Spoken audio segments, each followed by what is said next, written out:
The letters TAM, SAM, and SOM can be one of the more confusing things you might encounter during your planning process, but once you learn how to use them, they can help answer one of the more difficult questions during your forecast process. Today we're breaking down what these acronyms actually mean, why your SOM might be the number that matters most for your forecast, and then I'm going to show you how to use your SOM to create an accurate forecast. Let's get started. At the TAM level, the total addressable market, this is where we're talking about everyone who could theoretically ever buy your product. If price, competition, and geography didn't exist, it's huge, it's an exciting big number, but it's terrible to use for planning and forecasting. Getting more specific than the TAM is the SAM, the Serviceable Addressable Market. This is the portion of TAM that actually fits your business model. Maybe it's your geography, your product offering, your price point. This is also the same, or very similar at least, to your target market description. So smaller than TAM is SAM, and then we've got SOM, the Serviceable Obtainable Market. These are the customers you can realistically capture in the next 2 to 3 years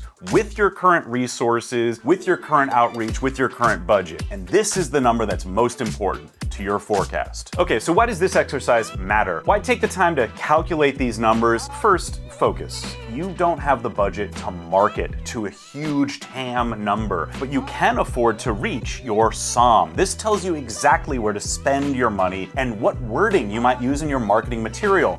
Number 2 is credibility. When you walk into an investor meeting and say, my SOM is 4,500 customers based on geographical radius, transaction capacity, and competitive density, you just became one of the rare entrepreneurs who actually knows their numbers. And third, proof of concept. Nailing your SOM proves your model works before you try to scale up. If you want to actually build this forecast and track these numbers as you grow, then that's exactly what LivePlan is designed to do. It walks you through calculating your TAM, SAM, SOM, and then helps you turn those numbers into a real financial forecast. And right now you can get 50% off your first month. I'll drop that link in the description. But here's the thing, the tool only works if you know how to use those numbers correctly. So let me show you a real world example. Coffee shop case study, take one. Let's say you're opening a specialty coffee shop in a city of 500,000 people. Your TAM is not that large number. Your TAM is based on industry data, which says that 70% of adults drink coffee daily. So that's 350,000 potential customers in your city, but you're not Starbucks. You're one location, so your SAM is coffee drinkers within 3 miles who prefer premium coffee.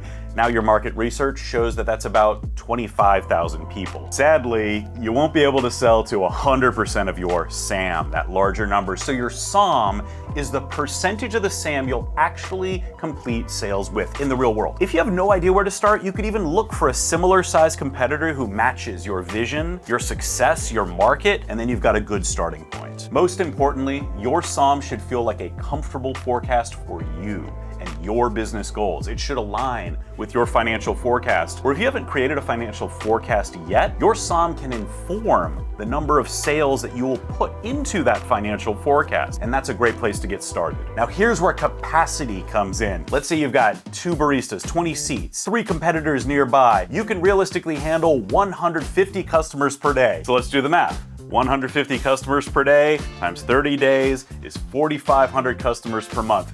And that's the number you're going to use to build your forecast. SOM is often expressed as a percentage of SAM or a number, in this case, 4,500 customers a month. So how do we make that into a useful forecast element? And step 1 is to think about your pricing. If your average ticket, a coffee plus a pastry, is $12 and your SOM is 4,500 transactions a month, then your monthly revenue ceiling is around $54,000. Step 2 is either the ramp up or the seasonality, the reality check here. So you're not going to hit 150 customers a day on your grand opening. You say your forecast should show a ramp up period.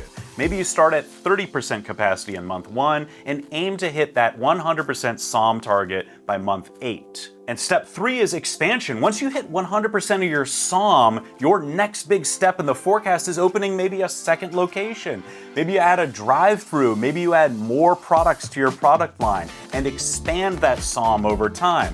This is where you really want to meet your personal business goals. You want to express your entrepreneurship personality via the SOM. So here's your takeaway. TAM is the biggest possible dream. SAM is the opportunity you can actually address.